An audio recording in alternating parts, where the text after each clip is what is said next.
Episode 9, in the year I got skinny. This was my biggest challenge. It happened in January of 2018.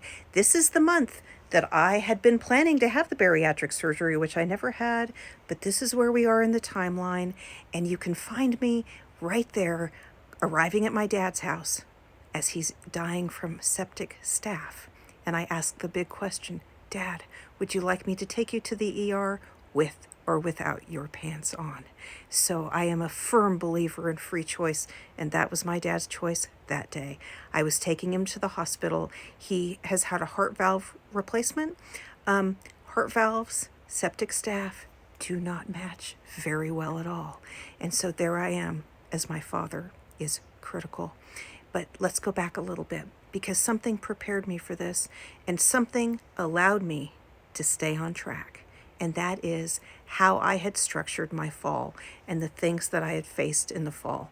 And so in our last episode, I was talking about September and really landing on that 1 meal a day model. So it's September, I'm just trucking along, and I'm amazed at, I'm just losing the weight.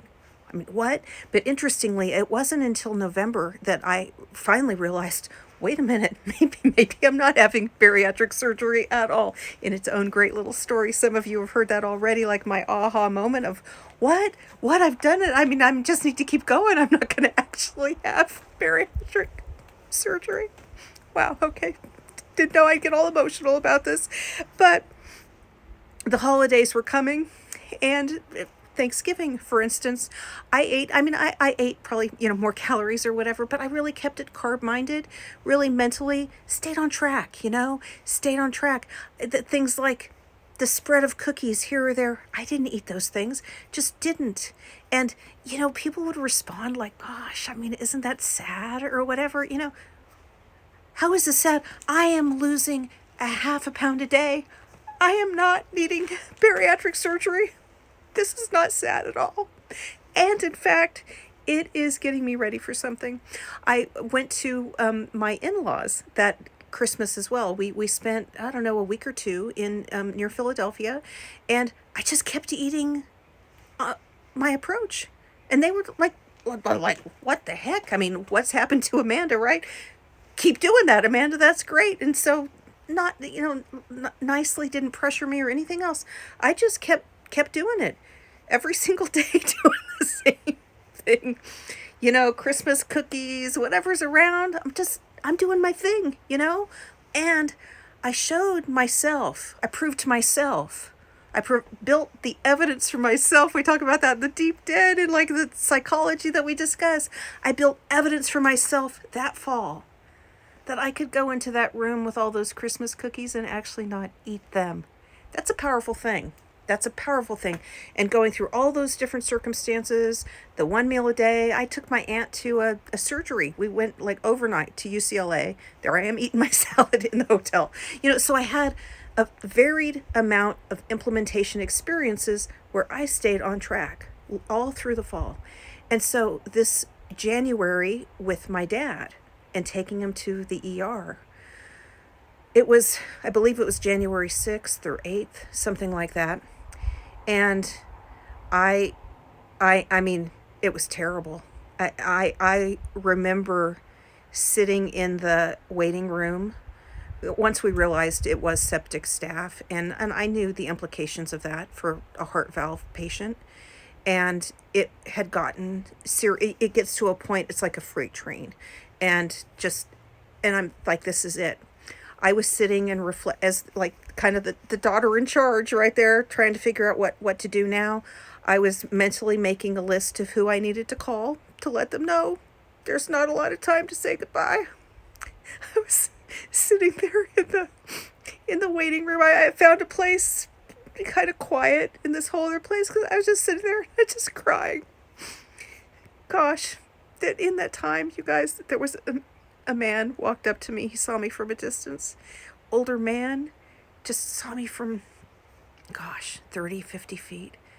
And he walked up to me. He got Kleenex. There's just Kleenex all around the hospital. And he got some and he brought it to me. And he gave me a hug. And that was very special.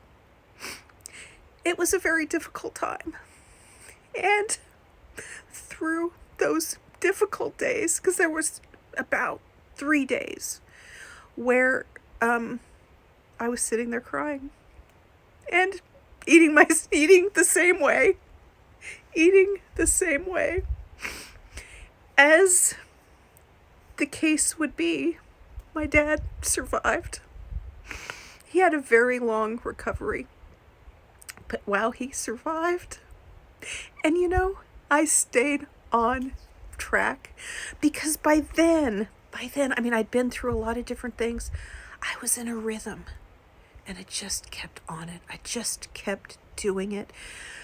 And wow. And so in those about 10 days that we were in that kind of critical state, I didn't lose any weight. And so I'd been losing the half a pound a day. Maybe by then I was starting more in the 1/3 of a pound a day range about then. And in those 10 days, I didn't lose anything, but I also didn't gain any. And I mean, it just shows like stress hormones and all that are a factor. But a very big point is my eating stayed on point. And so I just kept doing that thing. I kept eating that way. And the stress came down, and I was back into regular life, and I began to lose again. And I just really, talk about evidence. We all need it, you guys. You need to build that evidence for yourself that you can get through these difficult times. You can.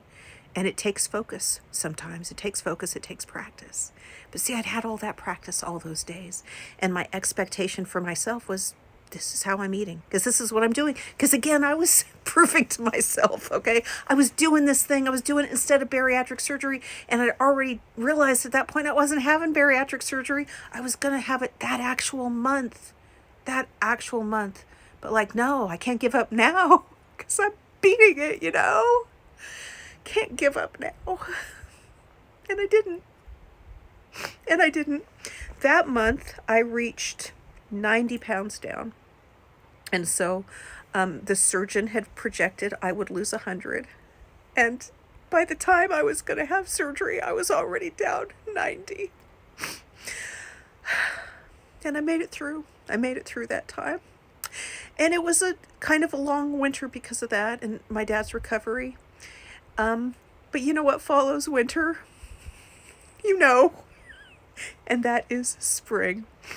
I worked hard. I had to work pretty diligently. It felt like a long grind from January through March.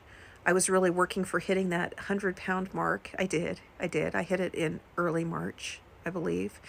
And it did. It was feeling like a grind. But you know what happened? You do know what happened in the spring. Spring came. Spring came. And what happened that spring, so much happened. So much amazing stuff happened that spring.